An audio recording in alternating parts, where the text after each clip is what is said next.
Let me continue to read the biography of Isaiah Berlin, A Life by Michael Ignatieff. This is chapter 17, the second part. To Lord Franks, then completing his report on the university, Isaiah wrote, "The fashion is for egalitarianism, where it can well be fatal.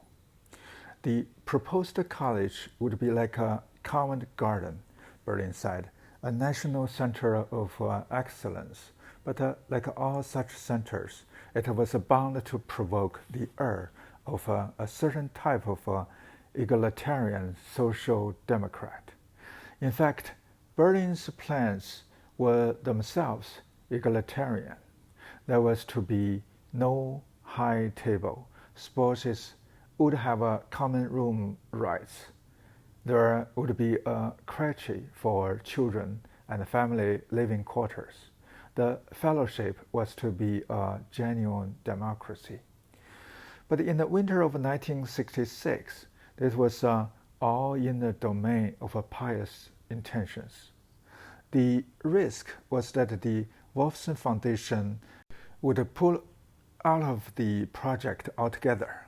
To save the college, Berlin had to call on reserves of political acumen that his friends never suspected. He mobilized all the Oxford heads of houses, together with two Nobel Prize-winning scientists, Sir John Croft of Cambridge and Lord Florey, Provost of Queen's, behind the proposed college. Then he sought out the Crossland and succeeded in changing his mind. Finally, knowing how much difference it would make to the Wolfsons if the Prime Minister himself, Harold Wilson, were known to approve, Berlin contacted Thomas Barlow, Wilson's chief economic advisor, and asked him to put in a good word. Isaac Wolfson ran Berlin a few days later, complaining that he had been telephoned by some Hungarian communist. This was Barlow. Then Barlow ran, equally irritable, to say that Isaac Wolfson had been rude to him. Clutching at straws, Berlin suggested absurdly that Wolfson must have mistaken Barlow for Max Beloff and pleaded that Barlow try again. Barlow was as good as his word when Wolfson asked him whether he would put his own money into the college. Barlow said he certainly would. It would combine quality with democracy. Berlin could not have put it better himself. Soon, Wolfson had received a call from the Prime Minister assuring him of his support. Though Wilson grumbled to Berlin, then they met, that a lot of arm twisting had gone on to get this far. Indeed, it had, but the college was back on track. It was still necessary to steer the proposal through the full meeting of the Wolfson Foundation Board. Scheduled for June 1966, McGeorge Bundy flew over from New York, while Berlin flew from Jerusalem, suffering from pneumonia.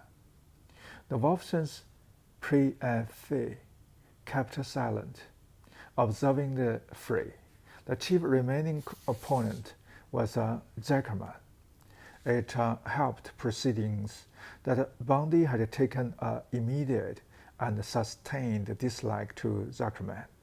Both had been in the Bahamas meetings between President Kennedy and Prime Minister Macmillan in 1962, and Bundy had come away believing that Zuckerman could not be trusted. All of Zuckerman's suppressed resentment at Oxford now surfaced, and he launched into a blistering attack on it as the graveyard of a British science. Sir John Cockcroft heard him out and then murmured from the other end of the table, "Solly, you go too far." Indeed he had. When it came to his turn, Bundy disregarded Zuckerman and firmly declared Ford's support. He then turned to Leonard Wolfson and asked whether he was in favor. When Wolfson said he was, Zuckerman gathered up his papers and stomped out. Berlin remembered gleefully, like the Mousetrachoid villain of a melodrama. All this time Berlin, who was feeling more dead than alive from his pneumonia, had said not a word. The deed was done. Ford has committed $4.5 million and Wolfson £1.5 million. It was Ford's largest single benefaction in Europe and the biggest donation to Oxford since the foundation of Nuffield College. Letters of astonished, even envious congratulations poured in from France. Other colleges, especially St. Antonius, which had been pursuing Ford money for years, were discomforted by Berlin's success, and to set matters right, Berlin put in a word with a buddy. That was among the reasons why St. Antonius eventually did receive $3 million of Ford funding. In July 1966, Everly College was renamed Wolfson. Berlin accepted its presidency, and in the autumn, the fledgling institution settled into its temporary nest on the Banbury Road. Conditions were cramped. There were 36 fellows, and they could not hope to find a berth in a house with only 6 modest rooms. But the basement was converted into a common room, and straitened circumstances produced a special camaraderie. Having found the money, Berlin now had to recruit a team. He enlisted a blue ribbon committee of trustees, Leonard Wolfson, 2 Nobel Prize winning scientists, Lord Florey and Peter Medawar, together with Dame Janet Van Horn of Somerville, to provide the committee with the ballast of worldly savoir-faire. He brought in 2 of his old friends, Sylvester Gates, a vice president of National Westminster Bank, and Sir John Foster, MP, his old colleague and mentor from All Souls. Berlin had the good sense to realize that he was no demonstrator. For his right-hand man, he chose the corpus health historian Michael Brock as a vice president and bursar. Berlin proved an acute judge of character, for Brook was precise, methodical, hardworking, loyal, and already versed in the intricacies of university politics. Now that the team had been chosen, their most urgent task was to find an architect. Most university buildings in England in the 1960s had been afflicted by the parsimony imposed by government spending limits, and Berlin was determined to create an institution that would rise above the cheap and soon dilapidated modernism of so many of the new universities. He and the fellows took the business of finding an architect seriously. They were looking for someone who could translate the Oxford College into a modern idiom. Great names in architecture, I.M. Pei, Gordon Bunshaft, and Philip Johnson, were mentioned, but Berlin warned against choosing anyone who thought himself a Michelangelo, while regarding the Wolfson Fellows as a very inferior version of the Pope. He and a team of fellows toured in buses, visiting many grim examples of modern brutalism, both in England and as far away as Finland and Holland. The building that impressed them most was the Cripps Building, St. John's College, Cambridge. It was elegant, discreetly sited, and seemed to be born out of a real understanding of a college life. When he toured it, Berlin's concern for detail was revealing. He asked about the soundproofing, checked the students' rooms, toilet facilities, and study space, and ran his hands over the travertine facing on the exterior. Because it had been funded by a private donor and a rich Cambridge college, the Cripps Building had the well-built and unostentatiously splendid finish Berlin was looking for. In May 1967, the Wolfson fellows and the trustees settled on the architects of the St. John's Building, Philip Powell and Hidalgo Moya. These two were enthusiastic.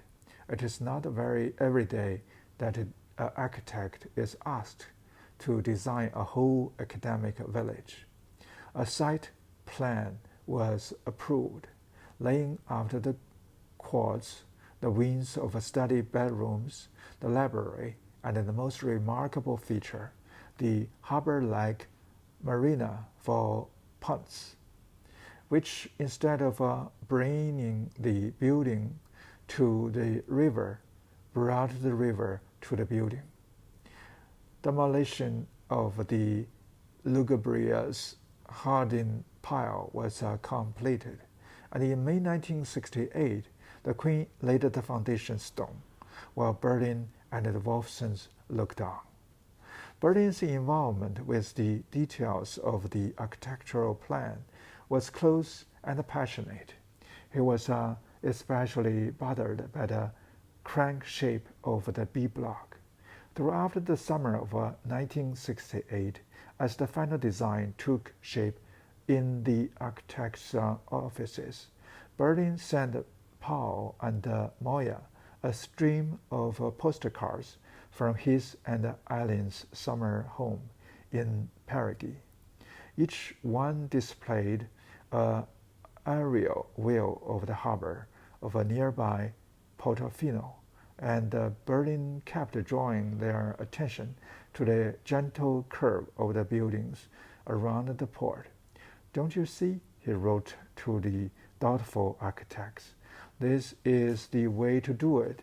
Instead of forcing the building into reclined rigors, why not imitate the Renaissance curvature of the harbor, so much more suited to the southern scene of the River Cherwell?" The postcards are an interesting example of Berlin in persuasive mode, playful, joking, but relentless. In the end, the architects gave way, and when the block arose on the banks of the Cherwell, it had a gently curving shape. In college lore, it was to become known as the Berlin Wall.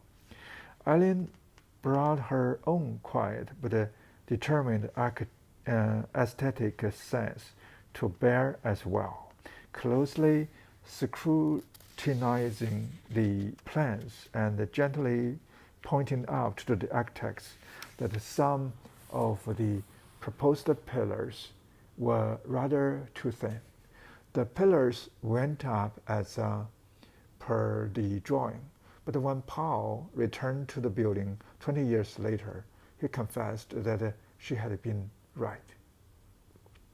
In the summer of 1968, the college moved up the Bunbury Road from number 15 to number 60, and in the autumn accepted its first 25 graduate students. The college now had a dining hall, common room, committee rooms, and an embryonic library, thanks to gifts from Berlin and Sir Ronald Sam, and even a croquet lawn. But it lacked student accommodation, and to fill this need, it purchased houses down the Linton Road.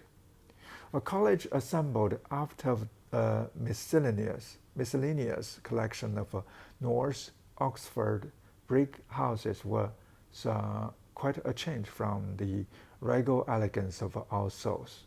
But both Isaiah and Alan seems to have loved what came to be called the years in the galleys on the Banbury Road.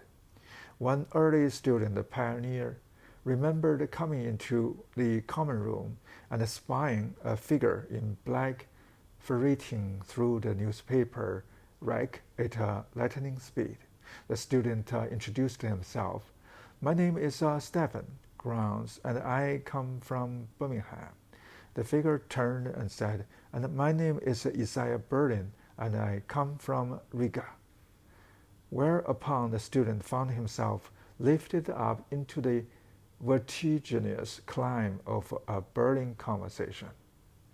This atmosphere, unusually intimate for Oxford College, meant that the student revolution of the late 1960s largely bypassed the Banbury Road.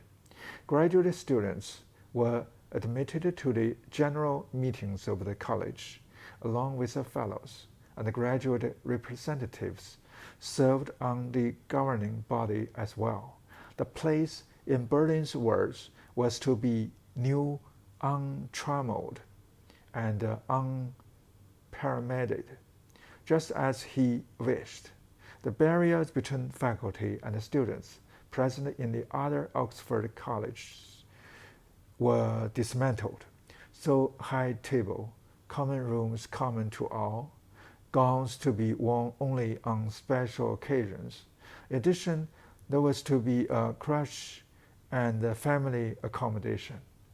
Meanwhile, at the end of Linton Road, the new college building was slowly rising on the Cherwell side.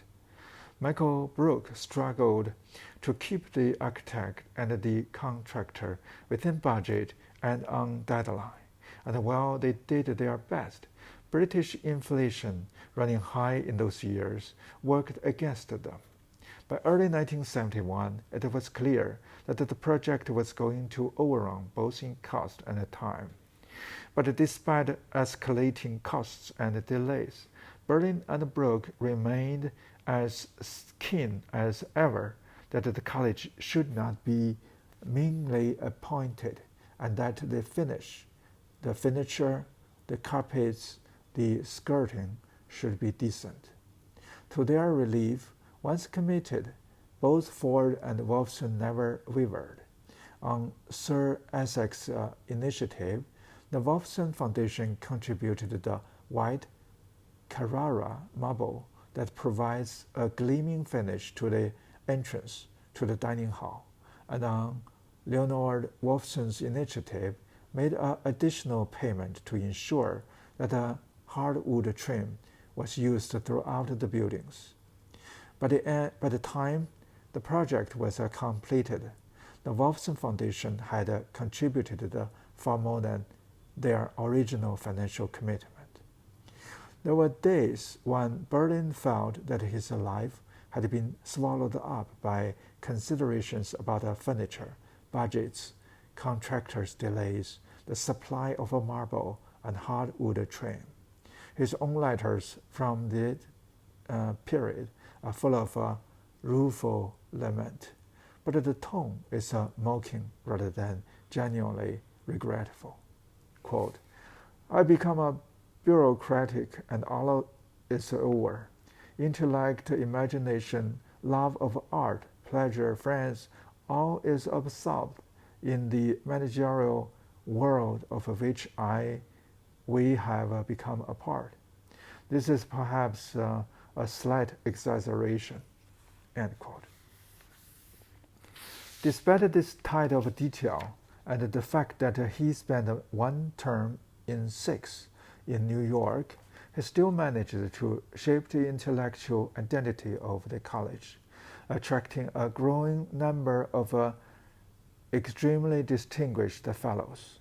Among them, Nicole Tinbergen, who was to win the Nobel Prize for his studies in animal behavior in 1973. Isaiah's own presence began to attract graduate students in political philosophy and the history of ideas. By 1970, there were over 50 fellows and 70 graduate students, and Banbury Road was in ceaseless activity. Student societies, research colloquia, committee meetings, and elections. When Solly Zuckerman paid the college a visit, he asked to see the list of fellows, and after long and careful scrutiny, pronounced that Berlin had helped select one of the most impressive roasters in Oxbridge. Even he came round in the end. While his friends worried that Berlin was frittering his intellectual life away in administration, the truth was that Wolfson College gave Isaiah a new lease of life. He had always had intense feelings for institutions. Now he had the chance to create his own community, and he reveled in it. As president, he demonstrated an entrepreneurial flair, a capacity for leadership, and a political cunning that perhaps not even he had suspected. Those who worked closely with him, Michael Brook, Cecilia Dick, the domestic bursar, and the secretarial staff, remember Banbury Road as a time of high spirits. Berlin proposed in jest, for example, that Wolfson's motto should be the lugubrious, misanthropic tag, Homo homini lupus, man is a wolf to man. Brooke especially remembered him in his office, dictating letters on his Grundig machine, clicking the record button on and off, interspersing dictation with remarks and jokes to people in the room. His Scottish secretary had to transcribe these tapes, occasionally with comic results. One letter placed before him for signature contained the sentence, "I am therefore obliged, with the greatest regret, to decline your flattering invitation." He shuddered to think how such a reply would have been received. Much to her friend's surprise, Ellen also enormously enjoyed the Wolfson years. Fellows and students were frequently invited to garden parties and receptions at Haddington House, and she felt accepted among the fellowship, as she had never been at All Souls. Berlin's intellectual productivity declined during the Wolfson years, but his writing by no means stopped. Essays on George Sorel, the famous comparison between Disraeli and Marx, the Romance lecture on Turgenev, all appeared during his time as president, and honors continued to descend. In 1971, the greatest of all, the Order of Merit. It was a decoration granted by the Queen herself and reserved for 24 men and women whose unusual distinction had added significantly to the luster of the nation. Characteristically, the honor unleashed yet another wave of embarrassment. He and Ellen fled the country. With the OM, he thought, the systematic overestimation of his talents had reached its dubious climax. But when the news reached 60 Banbury Road, a spontaneous party erupted, which Michael Brooke remembered as the most anarchic and enjoyable celebration he ever attended. Berlin had a strong sense of narrative drama. He likened the creation of Wolfson to a steeplechase, some riders unhorsed, others clearing their fences, some easily, others by the narrowest of margins.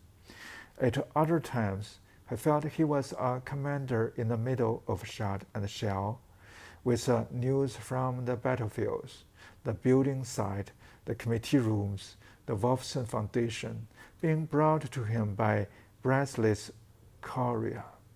These metaphors were semi-comic, but they also suggested how deeply invested he was in the process. By the winter of 1974, the buildings were more or less complete. The long march to Linton Road was over. The founding of Wolfson College was important for Oxford. By the mid-1960s, there was a danger that Oxford might decline into the Salamanca of English intellectual life, bypassed like the old Spanish medieval university. Wolfson was a part of a large process of renewal, symbolized by the Franks Report, which prevented Oxford from falling victim to the Salamanca syndrome. With the foundation of Wolfson, the natural and social sciences were given a new college community of their own, and this helped the university to strengthen its reputation in these fields. Certainly, the quality of Wolfson helped to lure high-quality graduate students from around the world, and its fellowship became among the most cosmopolitan in the Oxford system. The creation of Wolfson mattered greatly to Berlin because it allowed him to thank Oxford, enabled him to silence that inner voice which doubted he had the capacity for practical business, and because the college itself, when the new buildings opened in 1974, bore the imprint of his convictions and character. To the claims that can be made on his behalf as the most historically minded of 20th century liberal philosophers and the most philosophical of historians of ideas, there should be added a third claim, that he was the only philosopher to leave behind him an institution in the image of his own ideals. All through this period, indeed since his father's death, he had made a point of visiting his mother once a month at their home in Hollycroft Avenue, Hampstead. A passport photograph of her taken for a visit to Israel in the 1960s shows a tiny woman with white hair, distinctively dark eyes and a half smile, with all the mild gentleness of the very old, yet still full of humor and the force of character. Every Passover Seder was celebrated in her presence. Isaiah read the scriptures in Hebrew. Ellen attended, and afterwards the Polish maid served the Passover meal. She met all his close friends, pronouncing some acceptable, entering reservations about others, listened eagerly to the gossip, took as much part in his busy life as Isaiah allowed, and then pined and reproached when he had to leave and get back to Oxford. It was the oldest and most basic relationship in his life, and it only began to ebb away in the last several years, when her health failed in her early 90s, and she required constant nursing. At the end, when she was bedridden and drifting in and out of consciousness, Ellen and Isaiah, who were sitting at her bedside, suddenly heard her sing the Marseillaise in Russian. Isaiah's heart leaped. Some buried memory of a revolutionary Petrograd, a snatch of a song born on the air, had risen within her, but she never repeated it again. One mid-February morning in 1974, her nurses phoned him to say that she had not awakened. She was 94 years old. Old friends rallied to give him comfort. He confessed to Herbert Hart and to Jean Flood that he felt as if the roof of his life had blown off. The word that kept recurring to him was Jerry Sanhe. It meant being torn to pieces. For a week or so, he was in deep mourning, weighing his loss and looking back over the terrain he had traveled in her company. He suddenly felt terribly alone. Life seemed to have lost its storyline, and his own existence seemed accidental. The link to the most intimate of his loyalties had been snapped. She had been the real, unacknowledged source of his Herderian beliefs in Jewishness, in belonging, in the very necessity of having roots. She had given him that existential certainty, that confidence in his own judgment, which had allowed him to live his life and not merely inhabit it, as his father had done. With her death, he told a friend, the pillars that hold up his life had cracked. Well, the cracks would soon be covered over with a makeshift plaster. The pillars could never be solid again. Martin Gilbert, the biographer of Churchill, managed to grasp the extent of Isaiah's loss when he wrote, "She must have been vastly proud of all that you had achieved on that long road from Riga." Isaiah buried her next to his father in Wolfson Green Jewish Cemetery on 14 February 1974. It had indeed been a long road from Riga, and now the last person to have accompanied every step was gone. That's the end of chapter 17.